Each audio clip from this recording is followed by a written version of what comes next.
রান্নাবাটির পক্ষ থেকে সকল দর্শক বন্ধুদের স্বাগত জানিয়ে শুরু করছি আজকে দারুণ মুখরোচক কাঁচা আমে টক ঝাল মিষ্টি আমসত্ত্ব। এখন কিন্তু আম পাকার জন্য আর অপেক্ষা করতে হবে না, কাঁচা আম দিয়েই চটপট বাড়িতে খুব সহজে বানিয়ে নিতে পারবেন এই টক ঝাল মিষ্টি মশলাদার আমসত্ত্ব। এর জন্য কাঁচা আম তো অবশ্যই লাগবে। এখানে 1 কিলো মতো কাঁচা আম স্লাইস করে কেটে নিয়েছি। সাধারণত চাটনির জন্য আমরা যেভাবে আম কেটে নিই সেভাবে কেটে নিলেই চলবে, বা আপনারা আপনাদের পছন্দ মতো যে কোনোভাবে আমগুলোকে কেটে নিতে পারেন, কোনো সমস্যা নেই। তারপর তাতে দিয়ে দিতে হবে নুন দিয়ে সেদ্ধর জন্য বসিয়ে দিতে হবে। জলের এখানে খুব একটা বেশি প্রয়োজন কিন্তু নেই, একেবারে সামান্য একটু জল দিচ্ছি, বেশি জল দিচ্ছি না। বেশি জল দিলে কিন্তু বেশিক্ষণ ধরে ফোটাতে হবে, তাই অল্প জল দিয়ে নুন দিয়ে একটু নাড়াচাড়া করে দিচ্ছি যাতে নুনটা চারিধারে মিশে যায়, ছড়িয়ে পড়ে, সেই জন্য। এবার ঢাকনা চাপা দিয়ে দেবো। ঢাকনা চাপা দিয়ে অপেক্ষা করতে হবে এটা সেদ্ধর জন্য। মোটামুটি 4 মিনিট মতো, 3 থেকে 4 মিনিট মতো ঢাকনা চাপা দিয়ে রেখে দিয়েছিলাম মিডিয়াম ফ্লেমে, মিডিয়াম টু হাই ফ্লেমে। তারপরে ঢাকনাটা সরিয়ে নিয়েছি। দেখুন আমগুলো কিন্তু সেদ্ধ হয়ে গিয়েছে, আর শুধুই এখন কিন্তু নুন মিশিয়েছি, আর কিচ্ছু মেশাইনি। নুন দিলে তাড়াতাড়ি সেদ্ধ হয়ে যায় যেহেতু, সেই জন্য। দেখুন আমগুলো কিন্তু একেবারে গলে গিয়েছে, গলে গলে সেদ্ধ হয়ে গিয়েছে। এবার যেটা করব সেটা হচ্ছে এই আমের পাল্প বার করে নেব।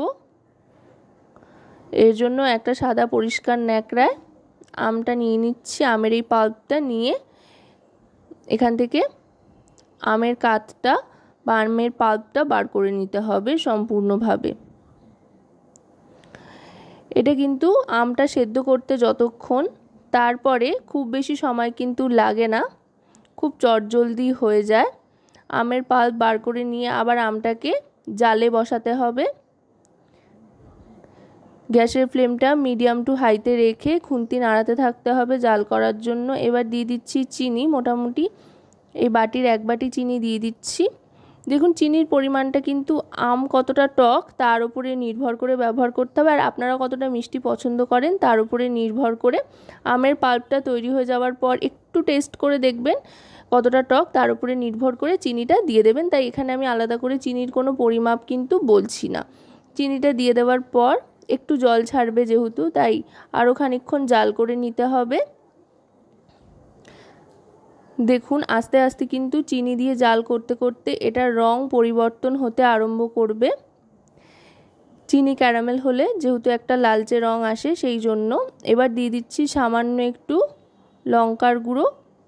যেহেতু টক ঝাল মিষ্টি করে বানাচ্ছি সেই জন্য একটু লঙ্কার গুঁড়ো দিলাম। এটা অপশনাল, আপনাদের যদি ঝাল ফ্লেভারটা পছন্দ না হয় তা আপনারা নাও দিতে পারেন। এবার একটা ভাজা মশলা দিয়ে দিচ্ছি। এতে ধনে জিরে 2 রকমের সর্ষে মৌরি একসাথে খালি খোলায় ভেজে গুঁড়িয়ে নেওয়া রয়েছে, সেটাই দিয়ে দিলাম। 1/2 চামচের থেকে একটু বেশি দিয়ে ভালো করে মিশিয়ে নিচ্ছি। আরও খানিকক্ষণ এভাবে জাল করতে করতে দেখুন রঙটা কিন্তু অনেকটাই বদলে এসছে, বেশ একটা ডার্ক কালার চলে আসা পর্যন্ত কিন্তু আমের এই পাল্পটাকে জাল করতে থাকতে হবে। বেশ যখন কড়াইয়ের থেকে ছেড়ে ছেড়ে আসবে তখন বুঝতে পারবেন যে এটা কিন্তু জাল করা হয়ে গিয়েছে। এইভাবে কিন্তু আপনারা আমসত্ত্ব খুব সহজেই বাড়িতে বানিয়ে নিতে পারবেন। দেখুন একটা কিন্তু ডার্ক কালার আসতে আরম্ভ করেছে, দেখুন ঠিক এরকমই একটা কালার কিন্তু আসতে হবে, আর বেশ একটা চিটচিটে ব্যাপার আসতে হবে, তা না হলে কিন্তু আমসত্ত্ব ঠিকভাবে সেট হবে না। দেখুন কালারটা কিন্তু খুব সুন্দরভাবে চলে এসছে, আর এইভাবে যখন আস্তে আস্তে ফুটবে তখন বুঝতে হবে আমসত্ত্বের জন্য আমের পাল্প কিন্তু তৈরি হয়ে গিয়েছে। এবার গ্যাসের ফ্লেমটা অফ করে দিয়ে একটা ছড়ানো থালার মধ্যে নিয়ে নিচ্ছি সর্ষের তেল। অবশ্যই কিন্তু এক্ষেত্রে সর্ষের তেলেরই ব্যবহার করবেন। সর্ষের তেলটা এবার ভালো করে থালায় মাখিয়ে নেব। ভালো করে থালাতে সর্ষের তেল মাখিয়ে নেওয়ার পর এবার আমের পাল্পটা আস্তে আস্তে ঢেলে দেব। ঢেলে দিয়ে এবার থালাটায় চারধারে ছড়িয়ে দিতে হবে ঝাঁকিয়ে ঝাঁকিয়ে আস্তে আস্তে। এখানে বলবার তেমন কিছু নেই, পুরো ব্যাপারটাই ভালো করে দেখে নেওয়ার। এটা কিন্তু আপনারা স্টেপ বাই স্টেপ যদি ফলো করেন, একটুও স্কিপ না করে, তাহলে কিন্তু অবশ্যই নিজেরাও বাড়িতে বানাতে পারবেন আশা করি। খুবই সহজ পদ্ধতি। এভাবে অল্প অল্প করে দিয়ে চারধারে এটাকে ভালো করে ছড়িয়ে দিতে হবে আর ওপর থেকে একেবারে সমান করে নিতে হবে। এইভাবে দেখুন পুরোটা ছড়িয়ে নিচ্ছি। আর এটা এইভাবে ছড়িয়ে নেওয়ার পর তারপরে কিন্তু যেটা করতে হবে, রোদে দিয়ে দিতে হবে শুকোনোর জন্য। এখন যেহেতু গরমকাল, রোদের কোনো অভাব নেই, যেখানে ভালো রোদ পড়ে আর কি বাড়ির, সেখানেই রোদে দিয়ে দেবেন। মোটামুটি 1 থেকে 2 দিন রোদ খেলেই কিন্তু আমসত্ত্ব একেবারে তৈরি হয়ে যাবে। আর যদি সকাল সকাল বানিয়ে নিতে পারেন তাহলে কিন্তু সারাদিনের রোদে একদম আমসত্ত্ব শুকিয়ে যাবে। বিকেলের মধ্যেই আপনারা কিন্তু আমসত্ত্ব তৈরি পেয়ে যাবেন। এবার এটা আমি রোদে দিয়ে দিয়েছি, দেখুন আস্তে আস্তে কিন্তু এটা শুকোতে আরম্ভ করেছে। আমার যদিও 2 দিন লেগেছে, প্রথম দিন রোদ একটু কম ছিল কিন্তু পরের দিন প্রচণ্ড রোদ পড়েছে আর আমসত্ত্ব তৈরি হয়ে গিয়েছে। দেখুন নিজের থেকে এটা কিন্তু এবার উঠে উঠে আসবে, কোনো কষ্ট করতে হবে না। দেখুন কি সুন্দর উঠে আসছে, একেবারে গোল রুটির মতো কিন্তু উঠে আসছে।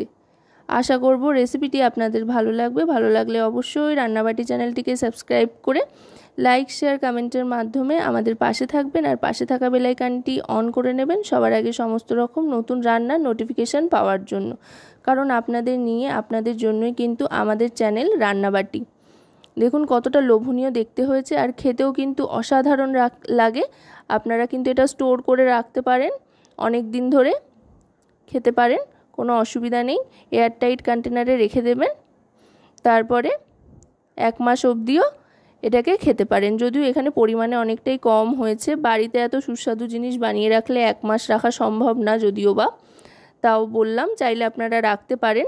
এবার এটাকে আস্তে আস্তে এইভাবে কেটে পিস পিস করে রাখছি, এতে করে রাখতে সুবিধা হবে আর দেখতেও খুব সুন্দর লাগে। আর খেতে কতটা ভালো লাগে সেটা বুঝতে গেলে তো অবশ্যই বাড়িতে ট্রাই করে দেখতে হবে। দেখুন এবার আমি এগুলোকে পরপর থালার উপরে এভাবে সাজিয়ে দিচ্ছি। দেখতে কতটা লোভনীয় হয়েছে আশা করি সেটা আপনারা বুঝতেই পারছেন। তাই আর বেশি দেরি না করে বাজার থেকে চটপট কাঁচা আম কিনে আনুন, কিনে এনে চটপট ঠিক এই রেসিপি ফলো করে বানিয়ে নিন কাঁচা আমের টক ঝাল মিষ্টি আমসত্ত্ব। আর আমি কিন্তু এতে কোনো রকমের ফুড কালার ইউজ করিনি, তাই এটা কিন্তু সম্পূর্ণভাবেই ফুড কালার ছাড়া। তো রেসিপিটা কেমন লাগলো অবশ্যই জানাবেন।